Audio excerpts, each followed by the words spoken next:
In these perilous times, see from current events how biblical prophecy is coming to pass in front of our eyes.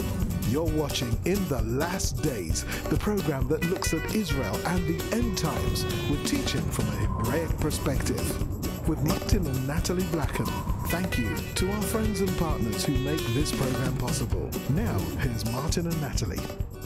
Shalom, dear friends. This is wonderful to be with you today. My name is Natalie Blackham, and this is In the Last Days program. We love to bring you news and interviews from the land of Israel. And today I have a special guest, a new friend, Linda Menuhin, Abdul Aziz. And she has a very interesting story. We want to bring you the story of people, how they arrive in Israel. And Linda was born in Iraq, and she came in Israel in the 1970s. And I'm going to let her speak because the story is quite amazing, and I know that you will be riveted to your screen.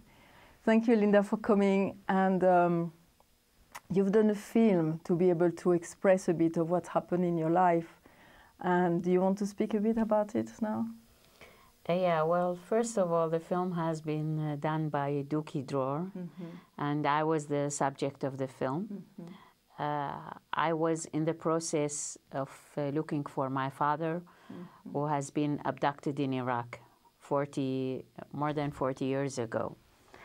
And eventually I fled Iraq with my brother, and afterwards my little sister ran away with my mother. And my father was really waiting for the right moment to get a passport. He was a lawyer, and he didn't want to do anything against the law. And also, he was really not very enthusiastic to leave because it was his home, it was his homeland, and he was very much attached to it. And for many generations. Yeah. The history of the Jews actually go back to 2,700 years ago in Babylonia. When they were first kicked out from Israel, and then, you know, the elite, which is really the brains of the Jews then, came to live in Babylon. And very interesting, now there is in the museum here in Jerusalem, in the Museum of the Book, there is a very nice exhibition about that. Yeah, how their life was and how they used to arrange really everything. It was a very nice community. It even reminded me, you know, of South Africa when I went to visit on a tour. And people, you know, are really segregated. You know, the Jews are always together. And then they have everything organized. Their life is a very well-organized community. They have, you know, they set up their own schools, hospitals, and they are very active to the extent that whenever I meet an Iraqi Muslim, they tell me, listen, after the Jews left, Iraq has collapsed. And they truly believe in it, because it's like all the good that God gave us, it went away because they didn't treat the Jews in a good manner. And, you know, Jews really, the life of the Jews, you know, had its ups and downs in Iraq. But mostly it was a comfortable life. And I think, you know, the Jews there could find their way easily. You know, they knew how to interact with their environment. And this was really very important because that's the way they could survive. And I'm sure that if, you know, Jews from Arab countries would have been given this position in Israel now, I'm sure we could have had a breakthrough in the politics of the Middle East. Because I think it's very important to know how to deal with the other, especially when you come from a different culture. But anyway, the Jews, you know, back in history, the last I remember from my mother is about the pogrom, the Farhud, which happened in 1941. whereby 179 Jews were killed. It was a turmoil for 2 days, and Iraq. Explain a bit. I yes. heard about it, but a lot of people don't know. Just give a bit of the history. Yeah, it was a political vacuum. Iraq was still a monarchy, and England was the patron, and there was a vacuum because the government fell, and there was nobody, actually no formal government to take care of things. So the mob took, advantage of this situation, and they practically waged, looting and killing against Jews. And it was really a terrible time because very ferocious incidents happened. I was reading that it was also, they were Nazi collaborators. Yes, the people yes, it's true. It was also an incitement by Mufti Hajj Amin al-Husseini, who was he was the Palestinian leader here, and he collaborated with the Nazis. And actually, we had at the time Nazi radio in Arabic, and it was inciting really the people against the Jews. So at the end of the day, it worked for them, The Jewish community at the time, it was like 140,000 people. They paid a very high price, with all the casualties. There were also rape incidents and killing in front of the little kids. But look at this tragedy. What happened to the Jews then? It's happening now every day in the Arab world. And that's why we say... incitement is what you were saying again.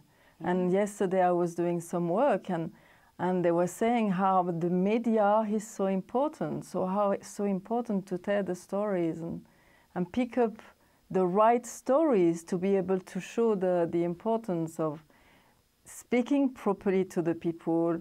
I mean, like Nazism, they were cultured, the Germans were cultured, they were very good physicians, very good lawyers, and all of that. And suddenly, in a few years, they were just turned all over against the Jewish people. Yeah, you are absolutely right. Sometimes, governments undermine its people. But here we can see that the maneuver that the Nazis have followed has so much succeeded. It's amazing, as you say. How can all these educated people, blindly being driven, after all these lies? It's amazing. But now we are witnessing it again in the Middle East, I think it's a long process, The brainwashing is taking such a long time, It's years and years. But fortunately, there are some voices. I was reading in an Arabic newspaper, a Saudi Arabian professor was writing, I'm still looking for this professor who taught me when I was 6 years old. Where is he? He told me that, Israel will be wiped out and the Middle East will be flourishing. He says, all I can see now is that the Middle East is in such a bad shape and all shaken, and Israel is the flourishing country in the area. So people can see if they want to see, which is this is already important. So tell us also, because you've done this film, tell us a bit of like the personal story for you and the good thing with coming out of it, because this is the great. Yeah, this is the most important thing for me, of course, in person. Well, first of all, really, since the idea of the film came up when I really didn't want to think about the past. I was ignoring my past throughout, my life in Israel. Because first, when I came, I was a student. I wanted to study. I need to make a living. I wanted to set up a family. So when all this finally happened, and I'm all settled down and living comfortably, thanks God. So I had time to think, especially there was a knock on the door, which came 2003 when the war broke out in Iraq and all the invasion of the American forces of Iraq. So Iraq was practically on on my television, in in the living room every day. It was really a killer for me. I mean, it brought because back. you wanted to put Yeah. it away, and suddenly it was in front of your face. Yes. So, I had to deal with the issue. And then it started. So I started my research, and I was looking really for people who knew my father. That was really already very, very late. More than 40 years after I left Iraq. No, it was then 33 years. I left Iraq at the end of 1970. I was a student at the university at the time. So I left Iraq, and I didn't want to think about Iraq. But as a matter of fact, Iraq never left me. And when I started with the issue of the film, looking for people to tell me about my father, I even couldn't remember who was exactly my father. I mean, it was very hard for me to bring all these memories. No, we barely had pictures, and it shows in the film, barely a few pictures, because we didn't really want to take pictures with us. Don't forget also, we didn't think that that he wouldn't be able to make it to Israel. So that's why, when I met Duki, I was telling him about my story. And look what a coincidence. He was looking, thinking of making a film about how he, as born to an Iraqi father and mother, how does he relate to all this issue and to his roots and to his identity. So when I show up, it was, a compelling story for him as a film director. And he thought that he will see it through my eyes, all these questions. And so the end of the story, how was it for you? The end of the story is, I think the process of the journey was very important, rather than the end of the journey. Because throughout this process, I met with people, with Iraqis around the world, who were very, very sympathetic to my cause. And I learned then that, many people have really in Iraq paid a very heavy price. They were not Jews, there were Christians, there were Muslims, but the majority, of course, was Muslims, because, it's a Muslim country, and they are the majority. But anyway, people came to realize at the end of the day, what the Ba'ath regime that Saddam Hussein, guided, led the people to disaster. He sent people to wars that Iraq really didn't need much. It was a wealthy country, people well-to-do, and look at them now. He engaged them in endless misery, and we don't see even up till to date the end of what's going on.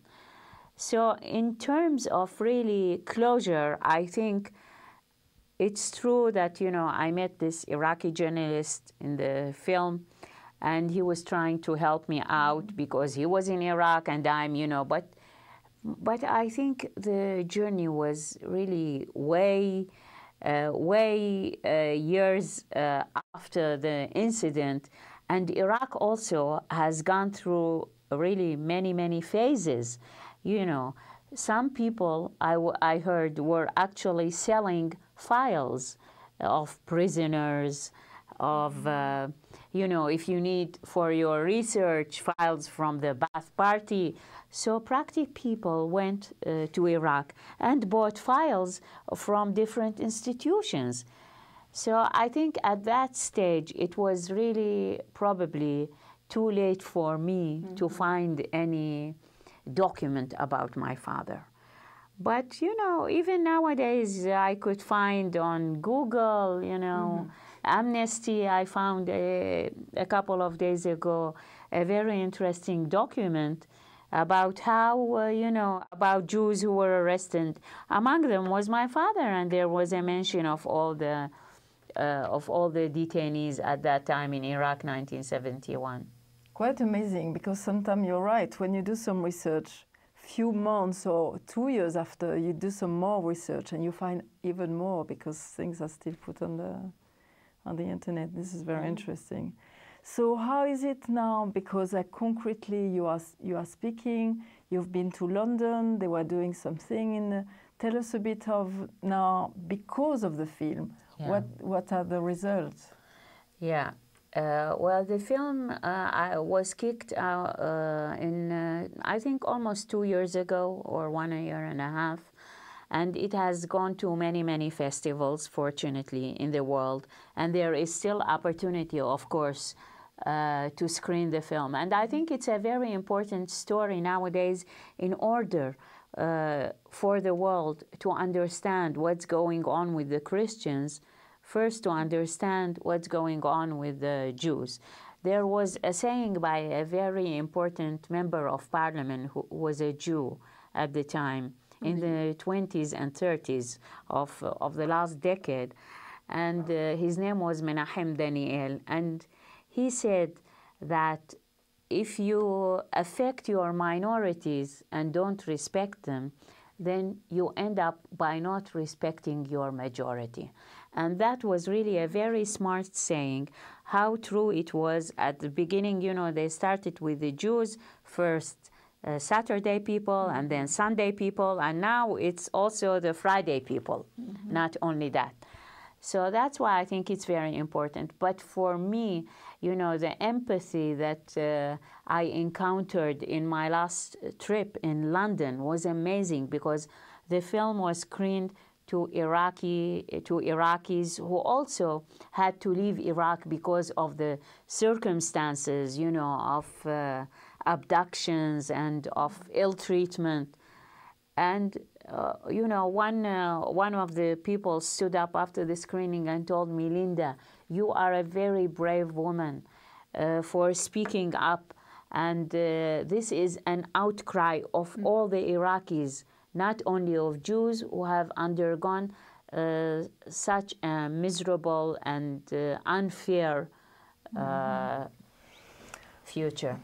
And I mean, I haven't been a refugee. And yesterday I was trying to think, you know, like understand, to be able to put my feet in the shoes of somebody. I'm like, when you make your own decision, this is totally different than when you're pushed away and you don't know what's happening for your future. And it breaks something very deep in the people, and I didn't know that. And I can see, it's like, oh my gosh. We don't know how fortunate we are when we're able to willingly move around in the world. And a lot of people don't understand. You know, refugees is not just a problem on paper. It's like a deep problem in the people. You are absolutely right. Yeah. I can see how agitated you are when you are talking about it. And truly, you know, when I think about myself, I think about all these millions nowadays, millions of refugees, be it from Syria, be it from Iraq, the Yazidis, the Christians, everybody, you know. And, you know, the way they were treated, the traumas, you know. Look at me after, you know, going back to this story after more than 40 years, you know, what is the future of all these people? It's a whole generation we are talking about. It's really, you know, hard for the mind to capture, you know, their daily life, to put on face on this misery on every day, how they are going to cope in life, you know, to establish an identity, you know, because... So how was it for you, like, with your children? How was it? Because if you are affected like that, did your children feel something about Iraq? How is it for them? Yeah. Well, you know, it's obvious that while I ran away from Iraq, but Iraq was present at my home, you know, throughout these years, even without me thinking about it. You know, I cook Iraqi food, Jewish Iraqi food. I listen to Iraqi music. So, you know, and everything about me is mostly Iraqi because, you know, it's the first years of life that imprint on you your identity. And of course, my children are very much affected by this atmosphere in the house. But I think also they look at it as a multicultural home because, you know, we are open really to more aspects of the Israeli society while we are in here. And, you know, there was this research published lately, how the mind, even, you know, when you are a little, you know, a little baby, the mind grasps whatever it's here, even if it's a language that you don't speak eventually, but it's in your head. So when you hear the language, it makes you feel, you know, something positive about it. And I truly believe in that because, and that's how our Middle East is today. Because, you know, if we have positive rhythms in our mind and positive pictures, they always serve for reconciliation. And that's why, you know, it was so much important for me after all this journey that I undertook. And it took me really years of suffering, you know, and pain. But I had to do it also for my sake of my father, but also for the next generations. Yes. So I set up this, this website in Arabic. It's called OneAlteP, which means we will meet in spite of the differences, whereby we, you know, we have a nice area. It's free. You can come. You can discuss. You can write your ideas. And you can share also positive stories, because what we need now really, you know, some stories that give us light and hope for the future. Very good. So do you think the language of the Arabic language is very important to be able to do the bridge? Yeah, well, the language is part of the culture. And, you know, it's like when you laugh from a joke in English. Probably when you in French, it's not so much funny, as you know.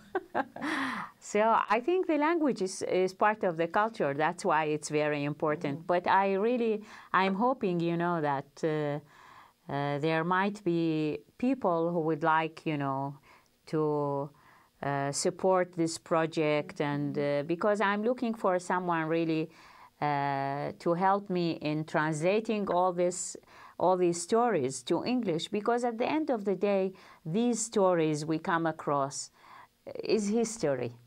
You know, afterwards it will be written differently, and from these stories, you know, people will withdraw and come up with conclusions and facts. So I think that's why it's very important that we share all our stories. And I welcome also stories in English and in Hebrew, and I translate them to Arabic so that really everybody knows about them. And what is amazing now in our generation is like the website is all international. So it's like you can touch the world. So this is just wonderful. What's happening about here in Israel? Is there something happening like with the Arab people and the Jewish, because of the language? Is there, I mean, I don't know too much. I'm British, speaking more with the British people and like the Anglo, you know, the people who speak English. So are you doing some work of reconciliation also between? Well, first of all, I'll tell you what I'm doing. This infrastructure that I have set up gives really a very good opportunity to cover stories that are not in the mainstream.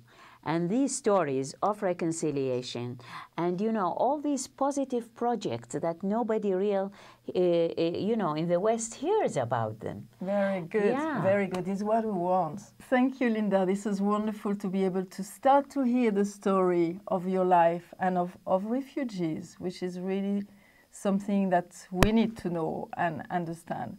And now we want to leave you with a short clip of Linda's film, and it will give you a bit of the taste of the film. And from Linda and from me, was saying bye-bye from Israel.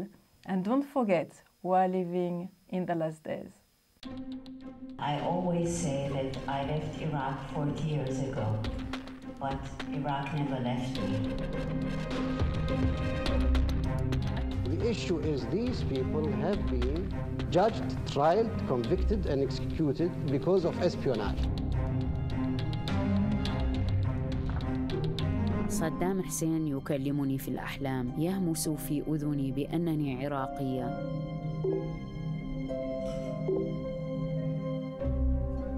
רוצה להיפגש איתה? איפה הוא ייפגש איתי? הוא בעיראק.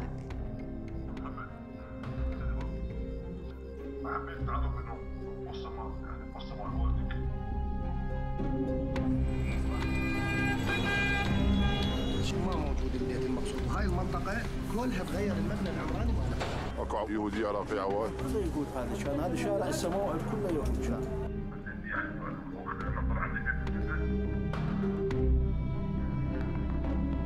اخو شخص محامي يعقوب عبد العزيز سامع فيه؟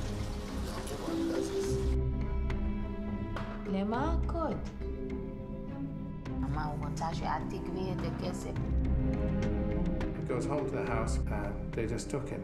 We sent somebody who worked on the case and then he was kidnapped. מרגישה שהחזה שלי מתבקע.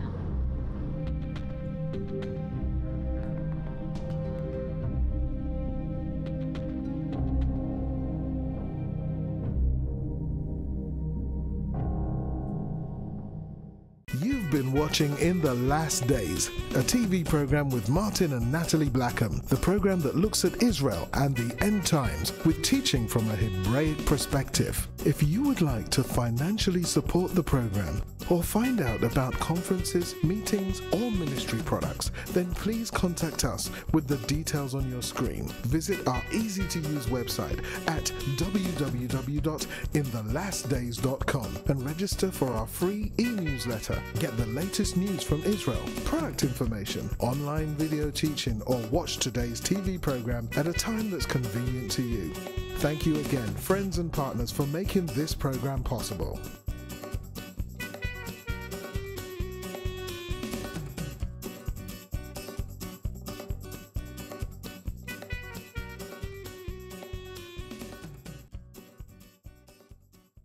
See you same time, same